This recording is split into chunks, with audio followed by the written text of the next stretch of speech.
down at the foot of the cross.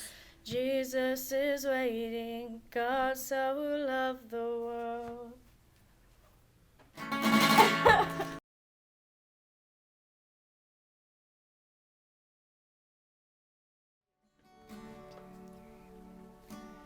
I've been strong and I've been broken within a moment. I've been faithful and I've been reckless at every bend. I've held everything together and watched it shatter. I've stood tall and I've crumbled in the same breath.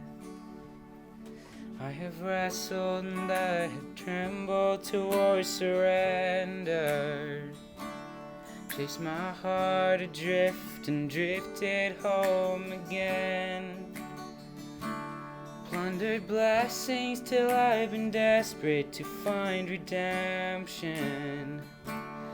Every time I turn around, Lord, you're still there. I was found before I was lost. I was yours before I was not. Grace to spare for all my mistakes, and that part just wrecks me. And I know I don't deserve the kind of love. Somehow, the kind of love that you're, it's a grace I can never add up. Somebody I still want. Somehow, you love me and you find me.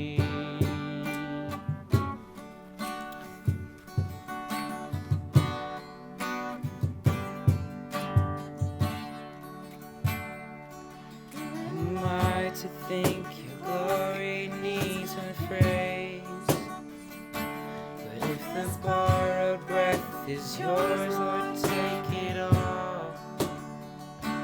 You are faithful and you are gracious, and I'm just grateful to think you don't need a single thing and you still my heart. I was found lost. I was yours before I was not. Wear the scars for all my mistakes. That part just wrecks me. And I know I don't deserve this kind of love. Somehow, this kind of love is who you are. It's a grace I can never add up. To be somebody you still want. Somehow, you love me as you find me. You love me as you find me.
don't deserve this kind of love.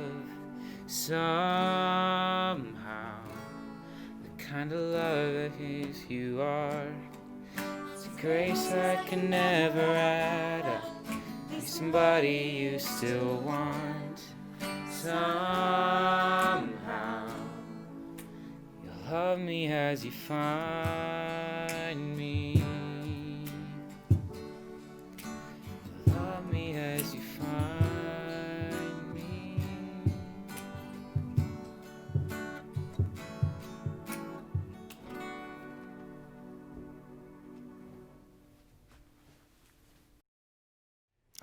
Hey you guys, good morning. Thank you for joining us for another exciting Rebellion Sunday.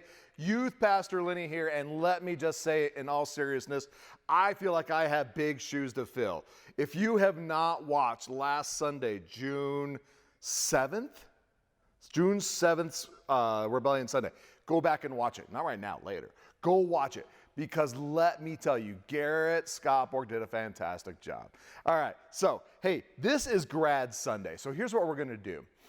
We have a video that we recorded. Grad Sunday is a big part of Hope Community.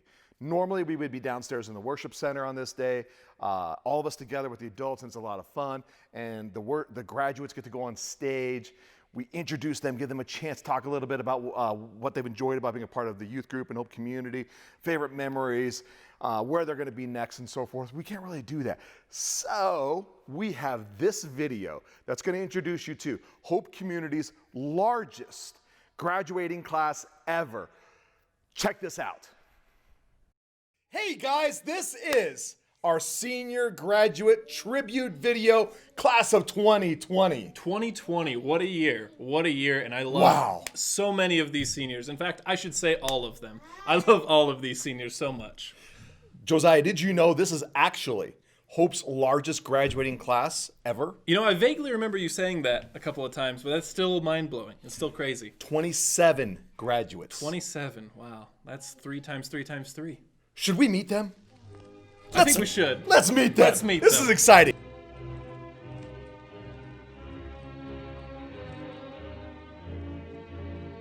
This first senior, her name is Rachel Altimus. She attended Reed High School, so I've heard. She's a Raider.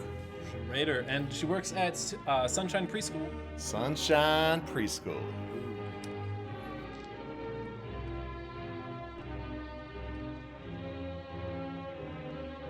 This next senior is somewhat of a youth group celebrity. He, fantastic football player. He attended so many mission trips and many of our camps, if I'm not mistaken.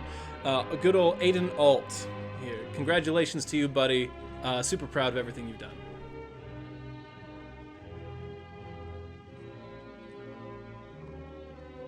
All right, next up we have our very own rodeo queen. Miss Jessica Betts is a very accomplished equestrian, a camp goer, and a life group attendee. Congratulations, Jessica. We are so proud of you.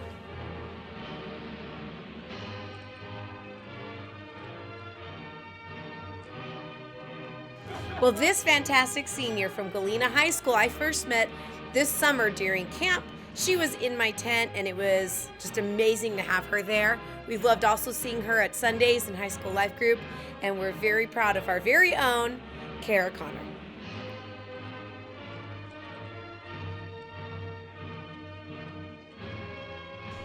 This next senior that we have is one of our athletes here in Hope and Rebellion. One of the all-star players that's on the field, either basketball or football. Love to have him at camp, and I'm happy to announce Dylan Franklin. Congratulations.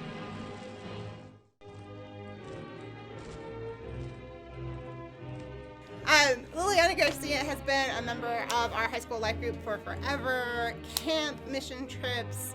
This year she's out doing an internship at UNR as a trainer.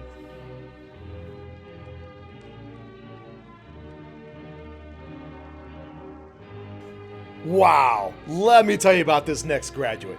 All right, managed the football and basketball teams at Damani Ranch High School, ran track, Fellowship of Christian Athletes, but perhaps his greatest accomplishment, you need to go out and find Jake Gardner's raps, because this next senior can rap Jake Gardner.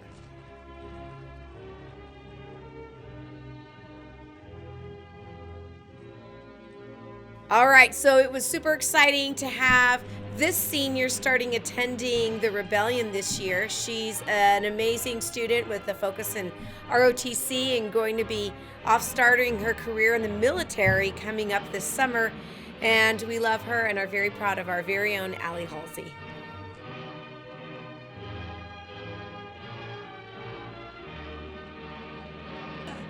So this particular high school senior is a hard one because she moved away but never moved away. Sarah Hibbard has been a part of the Rebellion for ages. My camp tent member, mission trip attendee, softball player, worship team drama. Miss you. Love you.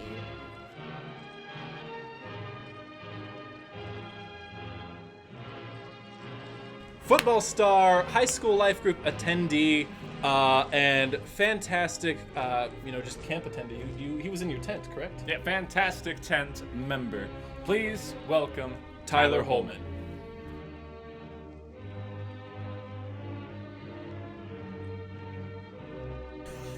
Wow, let me tell you about this next graduate. He is a Galena Grizzly. It's a great Hope family, loves the outdoors, and a lacrosse player, one of Galena's best lacrosse players. Congratulations, Joey Hune.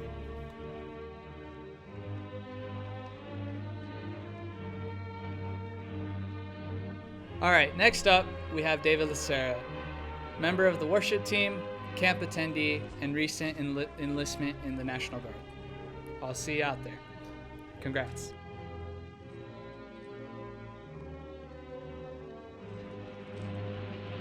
So this Galena Grizzly is somebody who is really kind of the heart and soul of whatever thing she finds herself a part of. And that includes being part of my tent at camp, being on worship team, coming to high school life group, orchestra at her school.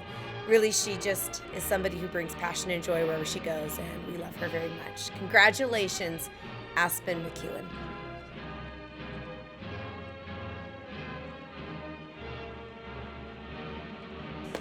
This next senior has been a member of our worship team, orchestra, amazing actress, high school life group, and camp.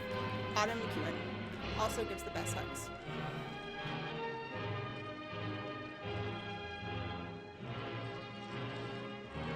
Emmy Marlette Miranda is an amazing violinist with the biggest heart, and I had the pleasure of going to Africa with her this year, so congratulations, Emmy. We're so proud of you, and I can't wait to see where you go in life.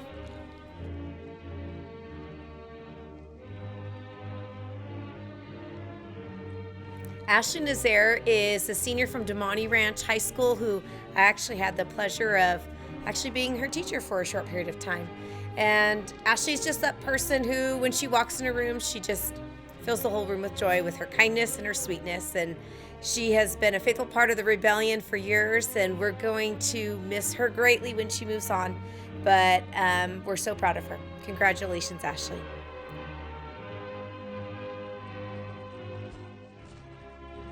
This next graduate from Damani Ranch High School.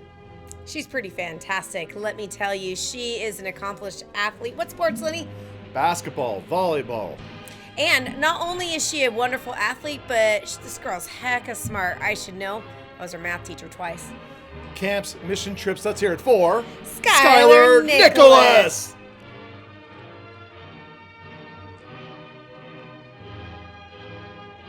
Next up is Jada Peck. She is an amazing swimmer.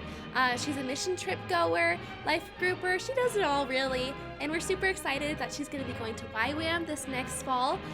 So congratulations, Jada.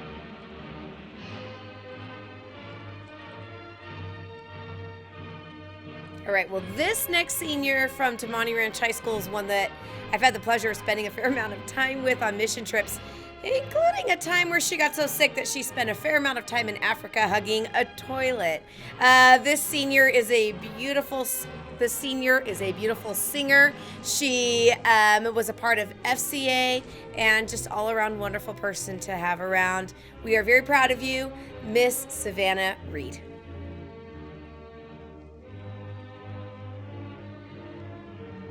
All right, ladies and gents, we got John Regan next, who is a big part of band, camp, and high school life group, and he's also a superstar in math. Congrats.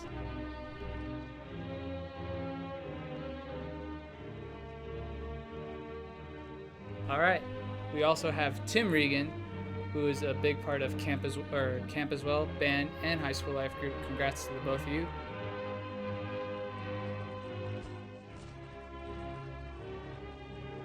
Mike, Vinny. I think we shop at the same store. I think we do. It's called Tahoe Camp. It is Tyler. A lot of these guys, their favorite aspect of having been a part of Hope Community and the Rebellion is camp. Like this next camper. She's a Damani Ranch graduate, music. She loves music. What else, Mike? You know, worship team, band, drumline, camp, high school life group. She does a little bit of it all. Let's hear it for Silver Sterling.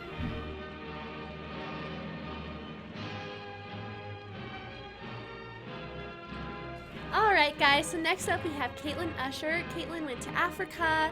She is an amazing singer. She's a part of the worship team, and she's going to be a hard one to let go, but Caitlin, we're so proud of you.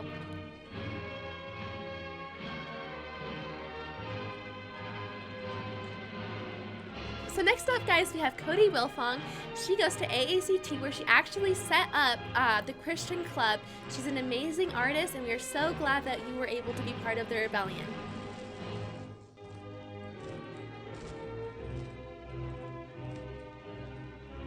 Who do we got next? Hey, Mike. All right, this next senior is from Damani Ranch High School. Big part of the theater arts program, the PAC program, really into that type of stuff. What else? Just a great scholar and gentleman. Give Big it up. camp fan. Big camp fan. Big camp fan. And I'm a fan of this guy, Ethan Scottborg.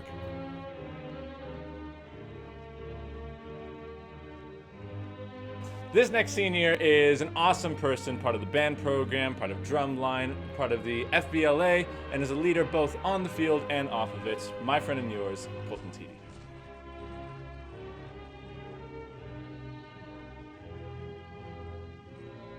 April, I met this guy at camp this last year, and I'm so glad I did. Fantastic life group attendee, and apparently one of your favorite baristas? He is one of my favorite baristas down here in South Meadows. Kyle Zampardi. Kyle Zampardi.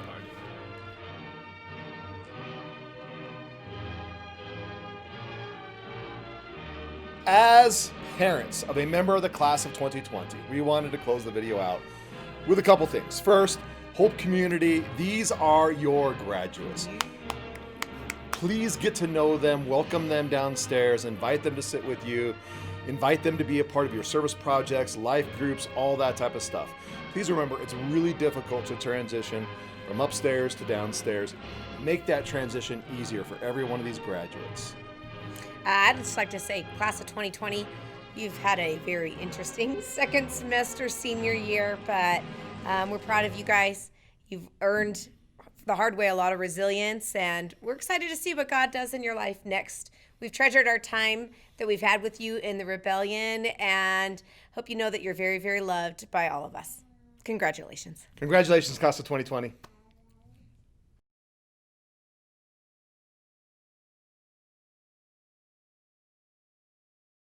Wow. Okay, you guys, I guess got to say, as a dad, I'm touched. So proud of my son. So proud of all those graduates. Thanks for letting the Rebellion Hope Community be a part of your guys' lives. So we have a drive-through celebration to honor the class of 2020 today. So it's June 14th. If you're watching this, there's still time for you, and you're not here. If you're watching this, there's still time for you to get here. The drive-through celebration is going to be in the parking lot at Hope Community from 12:15 to 1 p.m. The grads are going to be set up in the eastern part of the parking lot by the main worship center entrance. Their cars are there. That is specifically for them. We have people who are going to be directing traffic to get people through just to that senior portion of the parking lot. You can wave, you can drop off a gift, whatever you want to do. This is open to friends, family, perfectly random strangers. Find people, bring them here to congratulate the class of 2020. That is today, June 14th, 12:15 to 1 p.m. The parking lot of Hope Community at 755 Trademark. That's going to be really exciting. So Next week is June 21st. June 21st, it's Father's Day. Nora, we are going to be here at 755 Trademark, and we're taking the next step in opening up youth group in the building. We're going to have 2 services. 10 a.m. is only for our middle school students. Now, it's just like before quarantine was in effect. If you're a high school student and you can't come to the 11 a.m., which is for you, you can come at 10 a.m. And if you're a high school or middle school and you want to come with a sibling at 11, that's fine. 10 a.m. middle school students, 11 a.m. high school students. There's some flexibility there. Just a couple things to remember, you guys. If you are not feeling well, please stay home. Come and join us when you're feeling better. Number 2, social distancing has to stay in effect. We don't want anybody to get sick, so please be careful, be respectful of social distancing etiquette and rules while you're here at 755 Trademark. And then the third thing, hey, masks are welcome but not required. So please be a part of our next step, June 21st, next Sunday, Father's Day, 10 a.m. middle school, 11 a.m. high school, limited to 50 people per service. So in order to get your spot, make sure and get here like 5, 10, 15 minutes before the service starts. If you get here earlier than that, you're going to be held out in the parking lot, because in between the middle school, high school services, the upper room will be cleaned and disinfected so that we are corona-free. Now, Sunday, July 5th is going to be an exciting Sunday. That's when the whole building opens up here at Hope Community once again. There's going to be 3 services. The 9 a.m. service won't have children or youth, and it's just going to be the downstairs worship center. The 10 a.m. service will have children, middle school in the upper room, that's us, and then the adult service. The 11 o'clock service will have children, our high school service in the upper room, that's us, and then adults downstairs. That's going to be a great Sunday, so make sure moms and dads, everybody knows, Sunday, July 5th, things are back open at Hope Community downstairs with the adults and the children. Once again, if you're sick, do us a favor, get better before you come and join us at 755 Trademark. Social distancing etiquette is in place, and hand sanitizer, all that stuff. Masks welcome, but not required. Hey, I've got an exciting camp update, you guys. So Camp Richardson is going to be open, but we've had to reduce by 50%. So that was causing us some serious issues in trying to figure out how to make camp work this year for our middle school students and our high school students. So just for this summer, we're going to try something a little different for for camp. Okay. Camp for the high schools is going to be, I think, like the 23rd through the 26th, like it normally is. 4 o'clock arrival on Thursday, the 23rd. You're there for Friday, you're there for Saturday. We leave Sunday morning. That's only going to be high school. So what about you middle school students? I am excited to announce we are going to go to a camp a little bit north of here, up by Susanville, a couple hours north of Reno. It's called Elevate. And that's going to be October 2nd, 3rd, and 4th. Friday, Saturday, Sunday. Okay, Elevate's camp is amazing. We're going to be sleeping in cabins. They provide the worship and the teachings. They got crazy fun games. There's going to be tons of other middle schools there from the Reno Sparks, Northern Nevada area. That is the 2nd, 3rd, and 4th of October. Something we're doing just this year to kind of solve the 50% reduction thing that we're facing this summer with Camp Richardson. So that's more information is coming on that, but we're going to have middle school camp in October, high school camp in July at Camp Rich. It's going to be awesome. We are starting this new series called Habakkuk.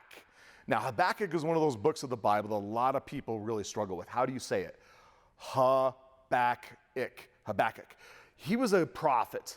He lived during the time of the divided kingdom, the northern kingdom of Israel, the southern kingdom of Judah. He was a prophet in the southern kingdom. We don't really know much. He's not really cross-referenced in other places, and we really only have his book that's his legacy. And it's a really interesting book. Let me tell you what the Bible Project actually says about the book of Habakkuk. It's pretty interesting. Habakkuk struggles to understand God's goodness in the midst of evil and injustice. That's the Bible Project's explanation, summary of the book of Habakkuk. Habakkuk struggles to understand God's goodness in the midst of evil and injustice. Okay, if there was ever a book for like now, I think it's got to be this. Because if you think about 2020 and all the things that we've had to deal with and overcome, if you think about recent events, if you think about where we're all at emotionally and spiritually, I think this really covers it. So Habakkuk is a fascinating book, and I am really excited for us to take a look at it because we have faced a lot of things. So Habakkuk, he was struggling with the divided kingdom, and he saw a lot of injustice. He saw a lot of inequity. He saw the rich getting rich and the poor getting poorer. He saw those who had power, wealth, and influence using it to their advantage and as weapons against those who did not have it. He saw an empire in the east rising, the Babylonian Empire, which in the book is actually called the Chaldean Empire. He saw a lot of things happening, and he couldn't quite understand how to align those things with his faith, with God, and what God's word had been telling him and his people. Sounds familiar? Just in 2020 alone, we've had to struggle, we've had to overcome the Australian fires, the coronavirus, military stuff with Iran. Remember that? Like, that seems like years ago when we almost went to war with Iran. Kobe Bryant's death and passing, Brexit, the economic crisis, and then, of course, recent events, George Floyd's death, the protests, the riots, and all that type of stuff. So I think if there's ever a book that was specifically designed for who we are and where we're at in America right now today, it's the book of Habakkuk. Now, a lot of you guys kind of struggle to read the Bible sometimes. Please read this book. It's 2.5 pages long. It's not that long. We're going to break the book up into 3 chapters. Today, June 14th, we're going to take a look at chapter 1. Next week, we're going to look at chapter 2, and then the following week, chapter 3. 2.5 pages. You could whip through this pretty quickly. So please read the book of Habakkuk. Take some notes. If you have thoughts, questions, comments, you can send them to me. Facebook, Twitter. You could text. You could direct, instant message, whatever you want, all that good stuff. Just get me thoughts, questions, comments. Any of the leaders, we are here for you. So we're going to take a look at chapter 1 today, as I said. And it starts off with Habakkuk's first prayer. So Habakkuk takes his concerns to God. And in chapter 1, he says, "How long, Lord, must I call for help, and you do not listen, or cry out to and you do not listen, or I cry out to you about violence, and you do not save us? Why do you force me to look at injustice? Why do you tolerate wrongdoing? Oppression and violence are right in front of me. Strife is ongoing and conflict escalates." Verse 4, I think this is really touching. "This is why the law is ineffective," Habakkuk writes, "and justice never emerges. For the wicked restrict the righteous, therefore justice comes out perverted." I love that last part of verse 4. "For the wicked restrict the righteous, therefore justice comes out perverted." So this is Habakkuk's opening stanza, his prayer. He's crying out to his God, and this is what he says. Now, God responds. Verses 5 through 11. "Look at the nations and observe. Be utterly astounded," God responds. "For something is taking place in your days that you will not believe. That you will not believe when you hear about it. Look, I'm raising up the Chaldeans." Remember I mentioned, he calls them the Chaldeans. It's the rise of the Babylonian Empire. The Chaldeans, that bitter, impetuous nation that marches across the earth's open spaces to seize territories that are not their own. They are fierce and terrifying. Their views of justice and sovereignty stem from themselves. Their horses are swifter than leopards and more fierce than wolves at night. Their horsemen charge ahead. Their horsemen come from distant lands. They fly like an eagle, swooping to devour. All of them come to do violence, God says. Their faces are set in determination. They gather prisoners like sand. They mock kings, and rulers are a joke to them. They laugh at every fortress, and they build siege ramps to capture it. Then they sweep by like the wind and pass through. They are guilty. Their strength is their God. I wish I could have been there when God said this to Habakkuk. Because Habakkuk, think about it, those first 4 verses. God, everything is terrible. Injustice, pain, strife, inequity. Help us. God, hey, I hear you. I'm going to send the Babylonians. They're terrible. So Habakkuk comes back at God. Verses 12 through 17. And I told you, it's a short book, so we're going to read the entire chapter here this morning together. "Are you not from eternity, Habakkuk says to God, Yahweh, my God, my Holy One, you will not die. Lord, you appointed them to execute judgment, them being the Chaldeans, the Babylonians. My rock, you destined them to punish us. Your eyes are too pure to look on evil. You cannot tolerate wrongdoing. So why do you tolerate those who are treacherous? Why are you silent while one who is wicked swallows up one who is more righteous than himself? We're going to come back to that. That's good stuff. You have made mankind like the fish of the sea, Habakkuk says. The marine creatures that have no ruler. The Chaldeans, they pull them up with a hook. They catch them in their drag net. So like a boat would toss out a net, and then they would have the sail up, and the sail would push it along, and it just catches fish as it goes along. That's a drag net. And gather them in their fishing net. Why? That is why they are glad and they rejoice. That is why they sacrifice to their drag net, and they burn incense to their fishing net. For by these things their portion is rich, and their food is plentiful.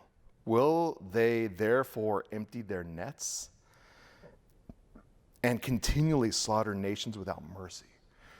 So Habakkuk, I love this response because he's pretty shocked. You can hear the indignation in his response to God. He's like, okay, wait, God, I hear you. Yes, there is wickedness in Judah and Israel. And yes, we have not been living the way you want us to live. But your judgment shouldn't really come in the form of these people who are going to come conquer us, who are worse than us. God, these people are wicked. They're terrible. Anyone but them, please. That's what he's saying to God. So there's a lot to unpack here in chapter 1. And I think there's some really strong things that we can all get out of this chapter. The first is that unanswered prayers don't equal unheard prayers. Unanswered prayers don't equal unheard prayers. All right, insight to the brain of Lenny, literally an insight to my brain. So I actually get migraine headaches, and they're kind of inexplicable. I know what some of my triggers for migraines are. If I stay up really late, I'm prone to get a migraine. If my schedule gets thrown off, I'm prone to get a migraine. Sometimes certain foods or beverages might cause one, but for the most part, it's heat or throwing off my schedule, not sleeping well. So a couple years ago, the Alt family, we went to Hawaii. Now, our first flight flew out of Reno Cannon International at like 5 a.m., I think. It was terrible. We had to get up at 3 a.m. Now, if you're getting up at 3 a.m., it doesn't mean you're getting up early. It means you have not slept really. And so we're up at like 3:15 so we can get packed, drive to the airport, check in, catch this first flight from Reno to San Jose. There was a layover in San Jose. We ate some breakfast. We had a little bit of downtime. Then we're off to the Big Island. Get to the Big Island. We had to get our vehicle, drive to Nana and Poppy's house. Thank you, Nana and Poppy, for always letting us go to Hawaii and stay there. We get there, and I've got a raging migraine because my schedule had been completely thrown off. I didn't sleep well, traveling. I felt terrible. I lost the rest of the day. I do have medication. If I could take the medication when I feel it kind of coming on, it helps. But like that day, there was no hope for it. So I lost the rest of the day. Here's what I'm saying. Unanswered prayers don't equal unheard prayers.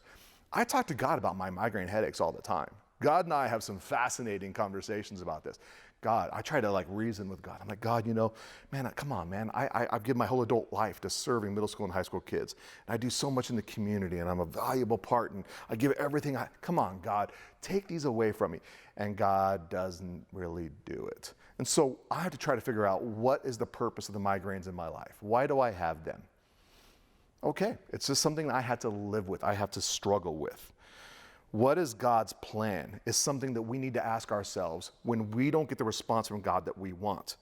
Habakkuk did not get the response he wanted from God. He went to God with, hey, things are terrible, you should fix them. God's response wasn't what he wanted, so he had to reevaluate what is God's plan for Judah. It's going to be judgment, and it's going to be the Babylonians, and I'm not going to like that, so now I've got to reevaluate it. Pretty cool quote I'd like to share with you guys from Eugene Patterson. He's a theologian, pastor type person. We underestimate God, and we overestimate evil. We don't see what God is doing and conclude it is nothing. We see everything evil is doing, and we think it is in control. We don't see what God is doing and value it. We think evil is in control. And I know that I feel that way right now with a lot of things that are going on. I look around America and I'm very hurt. I'm very confused. A lot of us are. Most of us really are. Need to take a step back, pray, reevaluate, look for God's plan in things. The second thing I really got out of this chapter is to keep talking to God. Just keep talking to God. Habakkuk didn't back down. So when he got God's response, he could have walked away. He could have been like, that's it, I'm done. God is stupid, man. We need help. And instead, he's sending an invading army. The Babylonians are going to come. They're going to crush us, and they're going to send us into exile. This is stupid. Forget it, God. I'm done with you. No, he keeps going back and forth. And you see it in chapter 2. You see it in chapter 3. The great Charles Spurgeon, theologian and pastor, once said, by perseverance, the snail reached the ark. Through perseverance, the snail reached the ark. I love that. I love the image of thinking of like all the animals being called to the ark, and they're walking, they're running, they're flying, and there's the snail just kind of like barely moving, but he got there. We got to keep talking to God. We got to keep the dialogue open and flowing. We got to give time to God through worship, through prayer, through silence. Maybe it's not always about us talking. Maybe sometimes it's about what we aren't saying to God. We're just letting him have time with us in our lives. I love Romans 5, 3, and 4. More than that, we rejoice in our suffering, knowing that suffering produces endurance. Endurance produces character, and character produces hope. The same type of hope that you see in Charlie Brown. Yes, Charlie Brown. He's always going to try to kick that football. And what's that little girl do? She yanks that football out and he goes, whee, and then he lands and it's terrible. But he has the hope that she's not going to do it and that he's actually going to kick that ball one day. We got to be like Charlie Brown. The last thing, the most important thing, is that change starts with us. The change starts with us. The 51st Psalm, verse 10 actually says, create in me a clean heart, O Lord, and renew a right spirit within me. We have to be the change that we want to see. We have to be the God in our society that we want to see.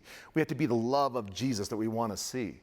We can't look around and think it's that person's fault, it's that institution's fault, it's their fault, it's his fault, her fault. No, we need to look in the mirror and understand that change starts with us. Habakkuk had to understand that change needed to start with him. And that's why he's going through this with God. Paul said in 2 Corinthians 5:16, we no longer are to see the world through a worldly point of view. When you make the decision to become a Christ follower, you adopt God's point of view. You adopt Jesus' point of view. And that's the way we really need to see the world.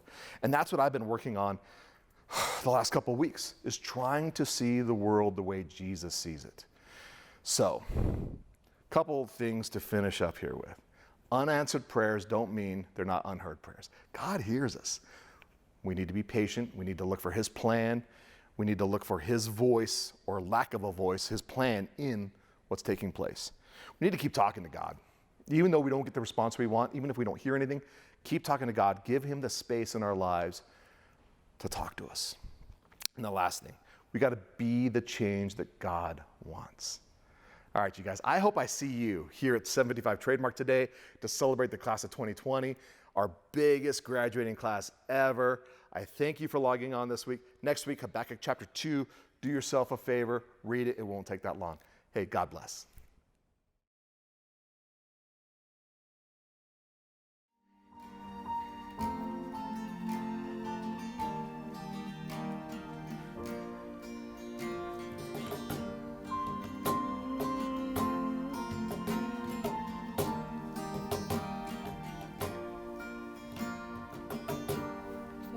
Spoke a word, you were singing over me. You have been so, so good to me. For I took a breath, you breathed your life in me. You have been so, so kind to me.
shadow you won't light up, mountain you won't climb up, coming after me. There's no wall you won't kick down, lie you won't tear down, coming after me. There's no shadow you won't light up, mountain you won't climb up, coming after me.